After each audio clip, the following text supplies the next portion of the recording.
గుంటూరు నల్ల చెరువులో వీధి కుక్కలు రెచ్చిపోయాయి. నల్ల చెరువు 10వ లైన్లో 3వ రోడ్లో ఓ బాలుడిపై దాడి చేశాయి. 1వ తరగతి చదువుతున్న 6 సంవత్సరాల ఫణీంద్రారెడ్డిపై ఏకంగా 10కి పైగా కుక్కలు దాడి చేశాయి. కుక్కల దాడిలో అతడికి తీవ్ర గాయాలయ్యాయి. రాత్రి భోజనం చేసిన తర్వాత ఫణీంద్రారెడ్డి ఇతర పిల్లలతో ఆడుకుంటున్న సమయంలో గుంపుగా వచ్చిన కుక్కలు దాడి చేయడంతో అతను తీవ్రంగా గాయపడ్డాడు. కుక్కలు రెచ్చిపోయి మరీ బాలుడి ముఖం మీద తీవ్ర గాయాలు అయ్యాయి. ఆ చిన్నారికి హుటాహుటిన ప్రభుత్వ ఆసుపత్రికి తరలించి చికిత్స అందిస్తున్నారు. బాలుడి పరిస్థితి నిలకడగా ఉందని డాక్టర్లు తెలిపారు. అయితే తల మీద 50 కుట్లు పడతాయని అంటున్నారు.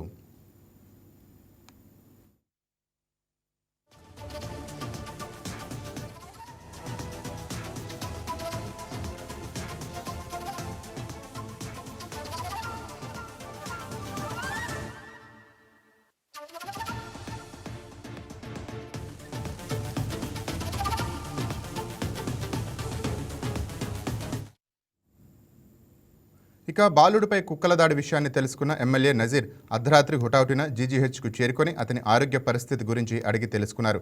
వైద్యులతో మాట్లాడి బాలుడికి మెరుగైన వైద్యం అందించాలని ఆదేశించారు. బాలుడి కుటుంబ సభ్యులను పరామర్శించి ధైర్యం చెప్పి ప్రభుత్వం తరపున అన్ని విధాలా అండగా ఉంటామని భరోసా ఇచ్చారు.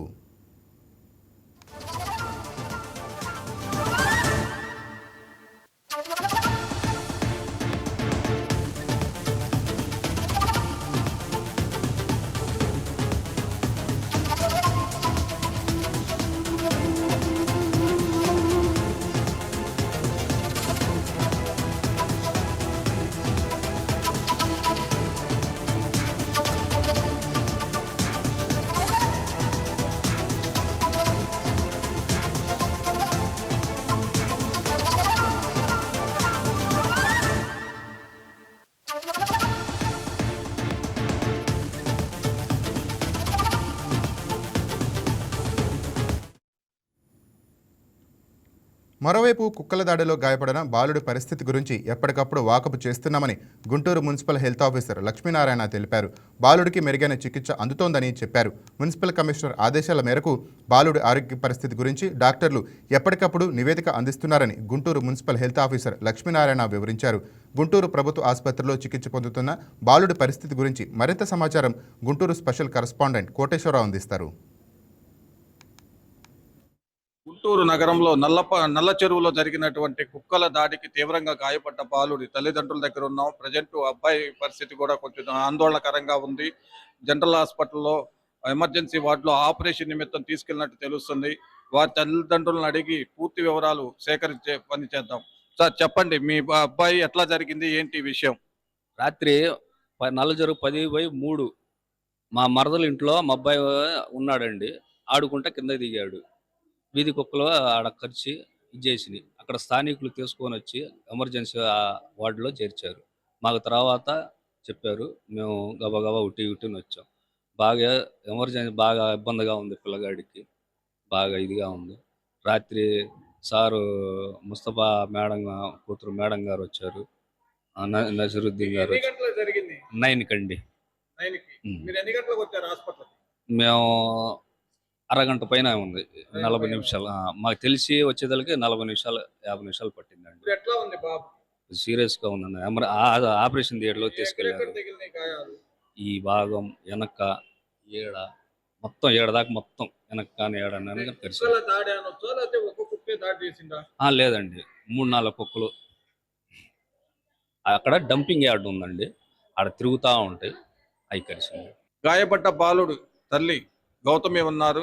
మరికొంత సమాచారం తెలుసుకునే ప్రయత్నం చేద్దాం. చెప్పండి గౌతమి గారు, ఏంటి అసలు ఏం జరిగింది మీ అబ్బాయిది? రాత్రి 9 గంటల ప్రాంతంలో మా చెల్లెలు వాళ్ళ ఇంటి దగ్గర నుంచి 2వ స్టేట్ డాబా అండి కింద దిగుతున్నాడు. ఆ దిగుతూ 2-3 అడుగులు వేయంగానే 4-5 కుక్కలు దాడి చేశాయండి. అవి ఏం చేయకపోయినా అవే వాటంటే పోయే వచ్చే వాళ్ళ జనాలని చేస్తారు. కావాలంటే ఆ 10వ లైన్లో తనిఖీ చేసి దర్యాప్తు చేసి స్థానికులు వివరణ తీసుకొని మాకు న్యాయం చేయాలని కోరుతున్నాను. గత కొంతకాలంగా కుక్కల తీవ్రత దాడి ఎక్కువగా ఉందని చెప్పినప్పటికీ కూడా పట్టించుకుని అధికారులు ఎప్పటికప్పుడు తూర్పు నియోజకవర్గం ఎమ్మెల్యే కానీ, పశ్చిమ నియోజకవర్గం గల్లా మాధవి ఎమ్మెల్యే కానీ కుక్కల దాడి అసెంబ్లీలో కూడా లేవనెత్తినప్పటికీ ఈ అంశం మీద కుక్కలపై తగు చర్యలు తీసుకోవాలని ఇప్పటికైనా గుంటూరు నగర ప్రజల వాసులు కోరుతున్నారు. నల్ల చెరువులో తీవ్ర గాయాలైన బాలుడి తల్లిదండ్రులతో పాటు మున్సిపల్ కమిషనర్ ఆదేశాల మేరకు మున్సిపల్ హెల్త్ ఆఫీసర్ లక్ష్మీనారాయణ ఉన్నారు. ఆ బాలుడి కండిషన్ ఎలా ఉంది అనేది వారి మాటల్లో తెలుసుకుందాం. సార్ చెప్పండి, ఎట్లా ఉంది ఏంటి అనేది. ఓకే, నేను మున్సిపల్ కమిషనర్ గారి ఆదేశాల ప్రకారం మేము ఇప్పుడు రావడం జరిగింది. రాత్రి నుంచి మేము ఫాలోఅప్ చేస్తున్నాము. బాబు ఆ, పరిస్థితి నిలకడగానే ఉంది. ఆయనకి దానికి సంబంధించిన ఇంజెక్షన్లు, ఇమ్యూనోగ్లోబులిన్స్ అన్ని ఇవ్వడం జరిగింది. బాబు పేరెంట్స్ కూడా మాతో పాటే ఉన్నారు. వారికి కూడా అతని పరిస్థితి గురించి ఆందోళన చెందొద్దని, అతను బాగానే ఉన్నాడని చెప్పాము. వారు కూడా ఇక్కడే ఉన్నారు. ఆ గాయాలకంతా రిపేర్ చేసి మంచిగా వాటికి మన సరిపడా వైద్యం చేస్తున్నారు. బాలుడి ఆరోగ్య పరిస్థితి నిలకడగానే ఉంది. వైద్యం కూడా అందుబాటులోనే ఉంది. ఎటువంటి లోపం జరగకుండా జరుగుతూనే ఉంది. అతని పరిస్థితి నిలకడగానే ఉందండి, ఇబ్బంది ఏం లేదు. ఇది హెల్త్ ఆఫీసర్ హాస్పిటల్లో డాక్టర్స్ వచ్చేసి మినిమం 50 to 60 స్ట్రక్చర్స్ పడే అవకాశం ఉందని ఆపరేషన్ థియేటర్కి ఆ బాలుని తీసుకొని వెళ్ళారు. తల్లిదండ్రులు అయితే కొంత ఆవేదనగా ఉన్నారు. బాలుడి కండిషన్ ఎలా ఉందనేది మున్సిపల్ అధికారులు బాలుడికి ఏమి ఇబ్బంది లేదు, మేము ఉన్నాము అని చెప్పి చెప్పడం కూడా జరుగుతుంది. కెమెరామ్యాన్ సాయి మణికంఠతో KVSR Koteswararao, special correspondent, YK TV news channel. Guntur Nallacheruvu బాలుడిపై కుక్కల దాడిపై సిపిఐ నేతలు ఆవేదన వ్యక్తం చేశారు. కుక్కల బెడద గురించి మున్సిపల్ సిబ్బంది నిర్లక్ష్యంగా వ్యవహరిస్తున్నారని మండిపడ్డారు. కుక్కల దాడి వల్ల అనేక మంది గతంలో కొందరు చనిపోయారని, సునకాల నివారణకు చర్యలు తీసుకోకపోతే మున్సిపల్ కార్యాలయాన్ని ముట్టడిస్తామని సిపిఐ నేతలు హెచ్చరించారు. గతంలో కూడా ఎంతోమంది చనిపోయారని, ఇప్పటికీ నగరంలో ఏదో ఒక చోట కుక్కలు పిల్లలపై దాడి చేయడం జరుగుతోందని, దీనిపై తగిన చర్యలు అధికారులు తీసుకోవాలని సిపిఐ నాయకులు సంవత్సరాల ఒక బాలుడిపై సుమారు 10 కుక్కలు దాడి చేయడం, అత్యంత దారుణంగా దాడి చేయడంతో అతను తీవ్రమైన గాయాలతో ఈరోజు జీజీహెచ్లో చికిత్స పొందుతూ ఉన్నాడు. భారత కమ్యూనిస్టు పార్టీగా, ఒక బాధ్యతమైనటువంటి రాజకీయ పార్టీగా గతంలో కూడా వీధి కుక్కలకు సంబంధించి గుంటూరు నగరంలో విపరీతంగా ఉన్నాయి, ప్రజల్ని దాడి చేస్తూ ఉన్నాయి అని చెప్పి గుంటూరు నగరపాలక సంస్థ అధికారులకి, కమిషనర్ గారి, మేయర్ గారి దృష్టికి కూడా తీసుకొని పోవడం జరిగింది.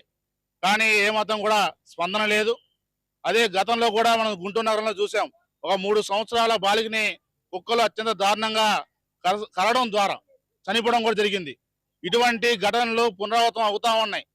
జరిగినప్పుడు అధికారులు, ఎమ్మెల్యేలు లేకపోతే ప్రజాప్రతినిధులు వచ్చి ఆ 2 రోజులు 3 రోజులు హడావుడి చేస్తా ఉన్నారు తప్పితే దీనికి శాశ్వతమైనటువంటి పరిష్కారం ఏంటనేటువంటిది దానిపైన దృష్టి సారించడం లేదు. సుప్రీంకోర్టు చేసినటువంటి ఇచ్చినటువంటి తీర్పు కూడా ఈ గుంటూరు నగరంలో అమలు చేయడం లేదు. సుప్రీంకోర్టు చెప్తా ఉంది, వీధి కుక్కల నుంచి ప్రజలను రక్షించండి, అవి పెరిగిపోవడం వల్ల ప్రజలపైన దాడి చేస్తా ఉన్నాయి, వాటి సంరక్షణ కేంద్రాలు ఏర్పాటు చేయండి అని చెప్పేసి, షెల్టర్లు ఏర్పాటు చేయండి అని చెప్పేసి సుప్రీంకోర్టు చెప్తా ఉన్నా, ఆదేశాలు జారీ చేస్తా ఉన్నా. ఏ మాత్రం కూడా అధికారులు పట్టించుకోవడం లేదు. ఈ గుంటూరు నగరపాలక సంస్థ అధికారులు పూర్తిగా ఈ కుక్కల విషయంలో వదిలేశారు. ఏ నగరంలో, ఈ గుంటూరు నగరంలో ఏ సందు చూసినా, గొంతు చూసినా పౌరుల సంఖ్యలో కుప్పలుగా కుక్కలు పెరుగుతా ఉన్నాయి, ప్రజలపైన చర్యలు చేస్తా ఉన్నాయి, దాడులు చేస్తా ఉన్నాయి. సిపిఐగా ఒకటి చెప్తా ఉన్నాం, రాబోయే రోజుల్లో మీరు కానీ ఈ యొక్క వీధి కుక్కలకు సంబంధించినటువంటి దానిపైన చర్యలు తీసుకోకపోతే ప్రత్యక్షంగా వచ్చి ఆందోళన చేస్తామని చెప్పి తెలియజేస్తా ఉన్నాం. గుంటూరు నగరంలో కుక్కలు వీర విహారం చేస్తా ఉన్నాయి. గతంలో మున్సిపల్ అధికారులు కుక్కలు ఎక్కడ ఉంటే అక్కడ తీసుకెళ్లి వాటిని ఊరు బయట వదిలిపెట్టడం, లేకపోతే ఇంకోటి చేసేవాళ్ళు. కానీ ఈ మధ్య కాలంలో మున్సిపల్ అధికారులు కుక్కల సంగతి గాలికి వదిలేసి ఇవాళ మాకు తెలియదు, మాకు సంబంధం లేదన్న పద్ధతుల్లో ఇవాళ మున్సిపల్ అధికారులు ఇవాళ వ్యవహరిస్తున్న తీరు అలా ఉంది. సిపిఐగా అనేక దఫాలుగా అయ్యా గుంటూరు నగరంలో పిల్లలకి, పెద్దలకి, పాదచారులకి, టూ వీలర్ మీద వాళ్ళందరికీ కుక్కలతో భయభ్రాంతులు అవుతున్నారు, ప్రాణ నష్టం జరుగుతా ఉందని చెప్పినా కూడా అధికారులు పట్టించుకోవట్లేదు. ఇవాళ నగరంలో ప్రతి పేటలో, స్లమ్ ఏరియా ప్రతి చోట కూడా కుక్కలు బజారు వందల సంఖ్యలో, పదుల సంఖ్యలో జనాభా కంటే కుక్కలు ఎక్కువ తిరుగుతుంది బజార్లో. కానీ సుప్రీంకోర్టు తీర్పు చెప్పినా కూడా అధికారుల నిర్లక్ష్యం దీనికి ప్రధాన కారణం.